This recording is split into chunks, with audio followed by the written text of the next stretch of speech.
Assalamualaikum warahmatullahi wabarakatuh.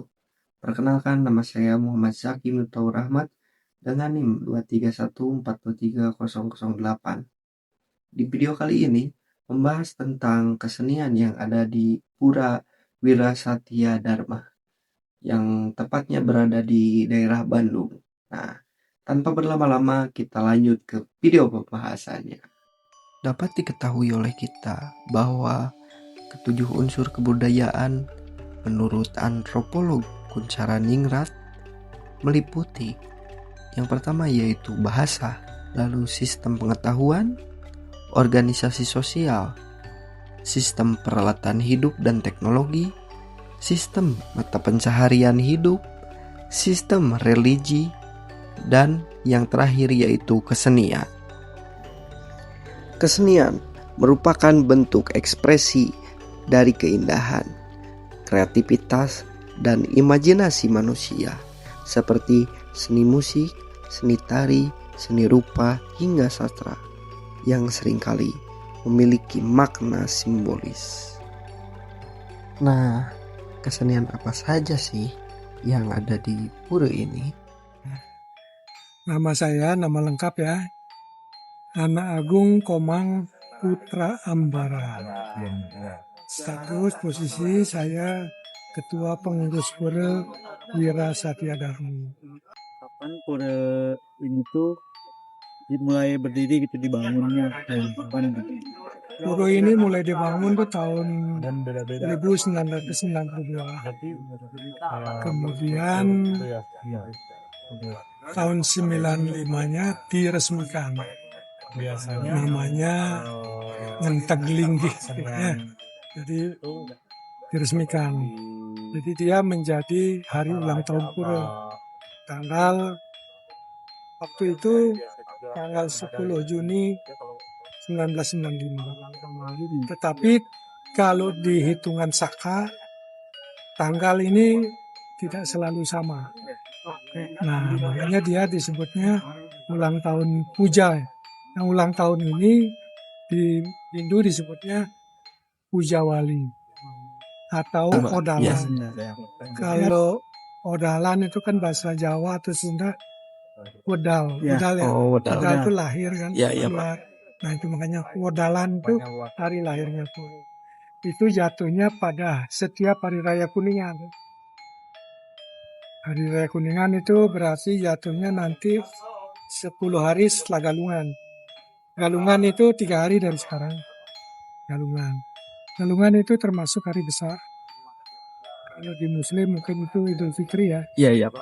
Itu hari kebenaran, hari kemenangan Dharma. Itu Galungan. Kalau Kuningan itu hari penghormatan kepada Hyang Widi dan para leluhur. Ya. Jadi dia diresmikannya tanggal 10 Juni 1995. Tepatan dengan Hari Raya Kuningan.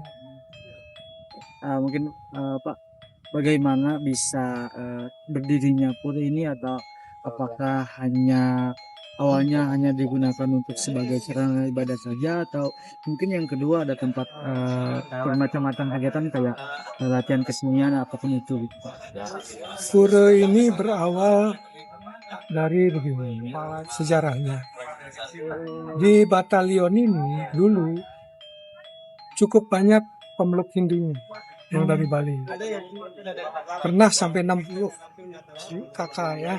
Oh, banyak banget. Nah, sehingga oleh kesatuan diberi tempat kita di belakang. Itu tapi ya kalau Muslim bilang sholah lah. Iya. Itulah kecil ya. Menyikapi perkembangan umat di Bandung, khususnya di Bandung Timur ini ya, maka kebutuhan itu makin berkembang. Sehingga teman-teman saudara kami yang di batalion ini bersama-sama dengan kami yang di luar kesatuan ya, seperti saya ini kan orang sipil, ya, mendukung, membantu gitu ya. Sehingga juga waktu itu dibantu oleh komandan sekolah staf gabungan ABRI dulu ya, Seskogab ABRI. Kebetulan orang Hindu sehingga diberi tempat di sini. Ini luasnya sekitar 2000 meter. Tapi prakteknya kita diberi cukup leluasa lah oleh kesatuannya. Seperti depan parkir itu tidak termasuk yang diberi, tapi kita rawat, kita urus, kita tata sehingga dia menjadi tempat parkir yang taman-taman itu. Nah, itu. Jadi sejarahnya seperti itu dan sekarang sudah cukup banyak. Sudah sekitar 230 hektar di pura ini ya, yang disebut dengan pemedak itu yang bertanggung jawab terhadap segala acara-acara di pura ini. Perempuan yang mereka Mungkin Pak izin mau nanya terkait bahan buat pembuatan relief itu tuh Pak. Itu bahan ini semua itu dari Bali. Jadi semua dikirim dari Bali gitu Pak. Dari Bali. Termasuk tukangnya. Di sini kan nggak ada yang bisa. Iya Pak. Termasuk tukangnya. Ada mungkin berapa bulan mereka di sini ya. Gitu. Nah itu yang diukir itu disebutnya, kalau orang Bali nyebutnya paras. Paras itu batu cadas, tapi yang tidak keras, sehingga mudah diukir. Yang merah-merah itu bata itu. Bata khusus dibuat untuk bangunan-bangunan ini. Tapi beberapa ini karena sudah lama sudah mulai erosi ya. Dari Bali semua. Kayak batu apung gitu ya Pak bahannya. Lebih keras. Di paras ini karena kebutuhannya begitu besar, itu menggali itu. Jadi ada dia tambang. itu ada di bawah tempatnya paras ini. Jadi orang menggali itu bisa sampai 10 meter. Wah. Ya, jadi plak-plak dipotong-potong dibuat bentuk. Mereka disebut. Mungkin karena ini relief juga karena keseniannya Pak, mungkin bagian dari kesenian apa ada selama dari tahun 95 itu sampai sekarang ada yang namanya batu kan ada usianya gitu Pak. Nah ada beberapa kali Pergantian. ya bukan pergantian, lebih tepatnya itu Perawatan. ya gitu. Pemeliharaan gitu. Nah ya Secara umum belum pernah ada perawatan secara total.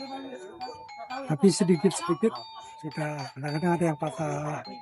Ya, nah ini kan cukup riskan bahannya. Ya. Nah, tapi secara total belum. Ini kan kebetulan parah. Sekarang juga banyak bangunan gini dari namanya pasir melele. Itu pasir laut. Ya, itu lebih keras itu. Jadi tempel langsung ukir, tempel nggak bisa ditunda itu. Karena ditunda keras. Itu pasir melele namanya. Waktu bangun ini relatif belum ngetren nih bahan itu. Nah ini bisa disebutkan tua ya Pak ya, udah berumur gitu. Berarti kalau secara renovasi besar mungkin belum pernah ya. Tapi kalau pemeliharaan mah ya wajib gitu ya, pasti ada gitu. Aku mau nanya terkait itu Pak. Mungkin kayak ukiran-ukiran yang di bangunan sebelah ada bahan khusus tertentu nggak Pak? Kayak kayunya gitu. Kayunya ya yang bagus itu sebenarnya kayu nangka. Kayu nangka yang Sama kayak kendang berarti ya. ya nangka yang bagus. Ini nih kita cari begitu Gunung Manglayang. Oh iya. Carinya gitu. Cuman di sini juga susah cari yang tinggi. Ya. Ini kan nangka yang bagus. Yang bagus nah. Itu diukirnya kalau yang seperti ininya ya cabang-cabang Tiang-tiangnya. diukir itu beli. Ya, jadi ada yang khusus kualitinya aja. Sebenarnya semuanya ada yang jual di Bali itu. Cuman hitung-hitungan biaya aja. bagus dibuat sendiri atau beli. belinya ininya saja. Nah yang lain kan sifatnya hanya profil aja, tidak ada ukiran. Apakah udah terjadi akulturasi gitu di pura ini? Itu Ya, Campuran antara budaya Sunda sama Bali gitu. ya mungkin ada tapi kecil di sini. Kecil. Sebenarnya kita welcome ya, terbuka. Memang pernah beberapa kali itu Sunda Wiwitan ke sini ikut sembahyang gitu ya, ada suka dalam event-event tertentu suka. Nah kemudian akulturasi lain kita selalu mengikuti acara Sunda Wiwitan yang disebut dengan apa namanya Neta Bumi itu ya. Oh, ngetakeun bumi lamba Takbir Bumi yang di Tangkuban Parahu. saya pernah ikut sekali itu. Jadi secara ini ada komunikasinya dengan antar lembaganya ini. Tapi ke kitanya masih secara individual. Tapi yang individu tidak merubah struktur keagamaan yang di Bali juga gitu ya Pak dengan adanya Sunda Wiwitan. undang kita masih apa saja asal punya niat baik ya silakan. Cuman asal kita mau ngikutin tata cara.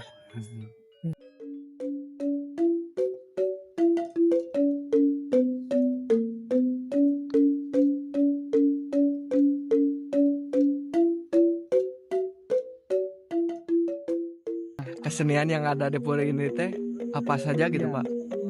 Ya, kalau di sini yang paling mudah kalian temui hari ini. Iya. Hari ini nanti ada gamelan, ada hidung, nyanyian suci, juga ada juga nanti tari-tarian, juga ada Apa peran kesenian tersebut dalam pelaksanaan ibadah? Oke, kaitannya kesenian dengan kegiatan upacara keagamaan itu didasarkan pada konsep panca gita namanya. Panca itu ada 5, gita itu suara. Oh, Itu suara. 5 itu apa saja? Pertama itu ada genta nanti dipegang oleh pemangku. Itu Pinandito. Ya, nanti kalian bisa lihat. Kan genta. Yang kedua nanti ada pulpul itu di paling pojok. Itu namanya pulpul. oh iya. Di atas. Kalau kalian gampangnya mengenai kentongan kalau di kampung kalian ya. Terus yang ketiga itu ada mantra. Lovan. Kemudian nanti ada apa namanya? Berarti pertama itu ada genta, pulpul, mantra, ada kidung, nyanyian suci. Kidung. Nyanyian suci. Terakhir gamelan. Oh, gamelan. Yang ada hari ini tuh gamelan. Jadi 5 bunyi ini yang didasarkan gitu menjadi apa namanya hubungan mengapa mesti harus ada kesenian. Salah satu unsur kesenian kan gamelan sih ada itu berbunyi berbaur gitu sebagai sebuah persembahan dari Tuhan pada pencipta gitu. Nah nanti selebihnya ada pertunjukan tari, pertunjukan drama dan segala macam gitu. Itu nanti dibagi dia ada kesenian wali itu adalah bentuk yang sakral ya. Itu kesenian Bali. Kemudian ada yang kesenian Bali-Baliha. Ini pertunjukan di umum ya. Maksudnya kontenya itu bisa berupa hiburan, ada dialognya dan segala macam. Itu nanti ada di pas upacara ketiga. Bisa disebutkan Pak perbedaan kesenian yang sakral dengan hiburan? Ya, kesenian sakral seperti misalnya Rejang Dewo ya. Misalkan kalau kita bicara tari Rejang Dewo itu kesenian sakral. Jadi dia menggambarkan adanya apa namanya mensimbolkan turunnya Dewa Dewi langsung ke dunia ya pas upacara itu dilaksanakan. Kemudian kalau yang Bali-Balihan ya seperti drama gong, kemudian seperti tarian kreasi baru seperti itu. Bagaimana kostum dan properti seni mendukung nilai-nilai religius? Ya kan kalau busana kan dia satu mencirikan soal apa namanya sikap ya, kesopanan, santunan, kemudian juga ada simbol-simbol di situ. Seperti hari ini, saya pakai ini kan, saya pakai amat centeng gitu ya. Jadi simbolnya adalah untuk mengunci erat gitu tentang niatan kita berkegiatan di pura gitu. Dan seperti hari ini juga ada pesana-pesana yang melambangkan naga, kemudian bangunan-bangunan gitu ya. Jadi semuanya mempunyai makna kesucian. Intinya kalau disimpulkan dan kalau ditarik adalah satu nilai di situ. Iya. Menandakan bahwa ini akan ada. Mengapa masyarakat Bali menganggap kesenian sebagai sarana mendekatkan diri kepada Sang Hyang Widi? Kan apapun itu menjadi bagian ekspresi. Bangunan hari ini kalian lihat bisa bagian dari ekspresi estetik gitu. Ibu-ibu bikin jahitan simbol-simbol juga bagian dari ekspresi. Kesenian juga sama, bagian dari ekspresi. Ekspresi itu adalah ungkapan. Jadi berbagai perasaan, ketulusan, budi, tanda pikiran itu oleh seniman dituangkan dalam konteks bunyi.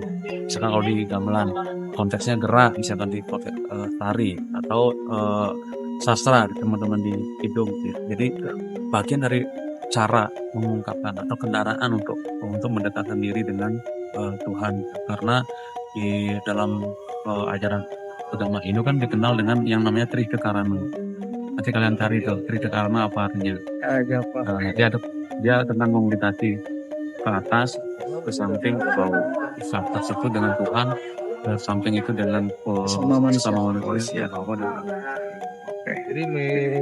Nah, mungkin satu lagi Pak, apakah ada perbedaan kesenian yang ada di Bali sana dengan Di pura ini yang ada di pura ini? Jadi sebetulnya setiap guru kegiatan keagamaan dia tidak mempunyai diferensiasi yang begitu jomplang ya gitu. Artinya dengan pelaksanaan kegiatan apalagi di sini di Bandung, karena di sini kebanyakan masyarakatnya membawa budaya yang dari Bali gitu. Jadi masing-masing misalkan daerahnya mempunyai kecintaannya apa mungkin bisa diadakan ke sini. Namun tidak spesifik ada perbedaan kesenian yang betul-betul lahir di sini dengan yang di Bali itu tidak ada. Gitu. Kalau di Bali mungkin ada beberapa tempat ada beberapa kesenian yang memang hanya ada di tempat itu, di daerah itu, tumbuh karena budaya di situ. Kalau di sini tidak, lebih kepada ini. mayoritasnya emang asli orang Bali gitu ya Pak. Nggak ada yang orang Sunda yang beragama Hindu. Ya, jadi basic pengetahuan ini untuk pengetahuan pendidikan agama itu saya lihat semuanya dari Bali semua, meskipun banyak masyarakatnya di sini yang tidak semuanya lahir dan tumbuh besar di Bali tapi ada yang memang pindah agama. Kalau pakai yang pindah agama dari yang Muslim ke Hindu atau dari Kristen ke Hindu, yang memang juga ada orang tumbuh besar di Sunda. Bahkan di generasi sekarang yang beragama Hindu di hari ini lebih banyak yang lahir memang tumbuh di Sunda, di Jawa Barat gitu. Seperti generasi yang tahun sekarang ya, di 2000-an itu udah banyak yang lahir di sini. Jadi mereka sebenarnya dituntun oleh senior-seniornya yang memang berasal dari Bali dengan membawa berbagai perangkat kebudayaan dan keagamaan.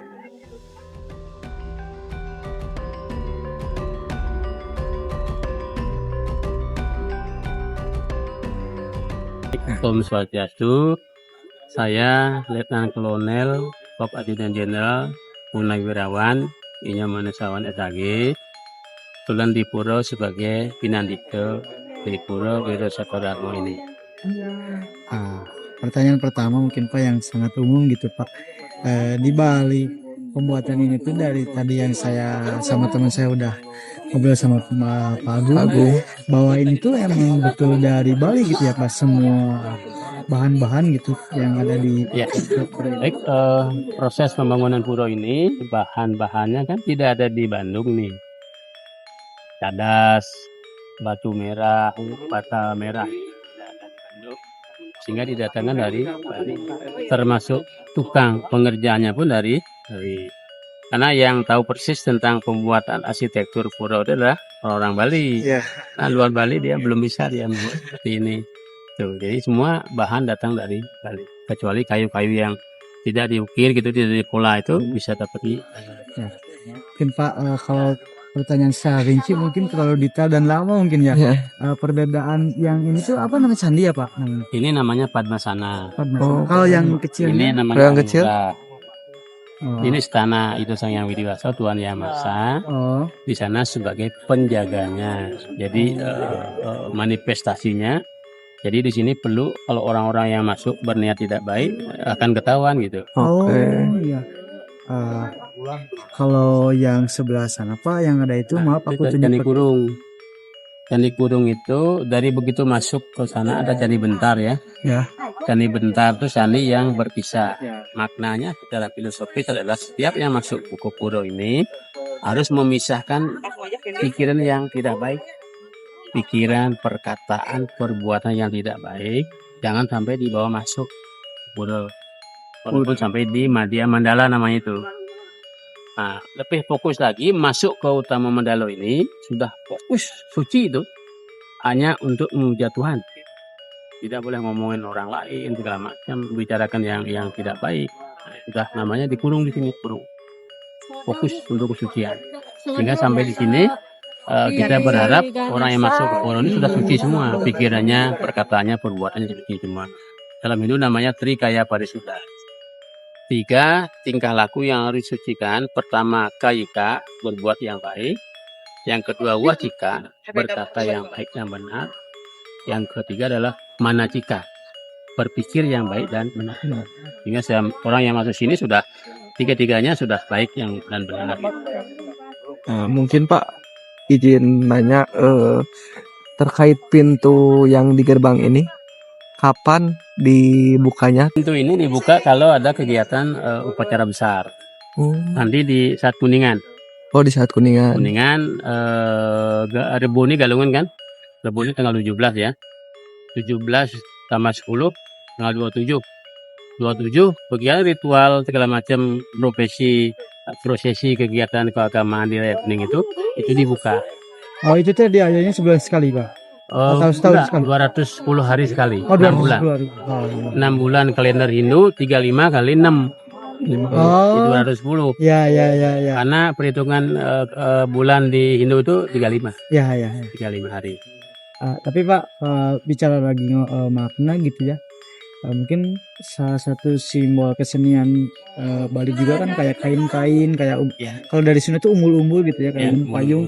Itu punya makna tersendiri dalam keagamaan itu tuh sebagai Jadi, apa gitu? Kain putih kuning ini kalau di sini selalu menggunakan putih kuning simbol kesucian. Karena ini bangunan utama daripada pura, namanya Padmasana. Padma artinya bunga teratai, bunga tempat duduknya para dewa dan Tuhan, Padma asana tempat duduk. Makanya ada kursi di atas, jenis kursi itu kan. Jadi kalau kita kegiatan sembahyang menurunkan Tuhan supaya berstana di situ, kita sembah. Bukan bangunan yang kita puja, tapi Tuhan yang berstana. Karena Tuhan ada di mana-mana. Wiyapi, wiyapakon, nirwikara. Tuhan ada di mana-mana, tapi tidak terpengaruh oleh keadaan gitu. Ini tulisannya hitam putih. Karena di sini penjaga mirip dengan pecalang kalau di dunia. Pecalang. Nah, kan ini penjaganya ini. Sebelum nanti memuja Tuhan, penjaganya menyeleksi dulu siapa yang berniat tidak baik ini. Gitu. Nah, mungkin Pak terkait makna dari relief ukiran yang di bawah ini. Di Hindu itu agama, seni, budaya itu menyatu dia. Semua dibuat seni, tetapi di dalam seni Hindu ini karang gajah ya, sudah dikestilir artinya. Ini kan ada belalainya, tapi kalau di gajah murni ditampilkan tidak seni dia. Ya. Makanya namanya digestilir, diperindah. Tetapi ini karang gajah. Ya. Itu cerita Mahabharata. Nyeritain cerita antara bukan Ramayana. Rama, Laksmana, Dewi Sita.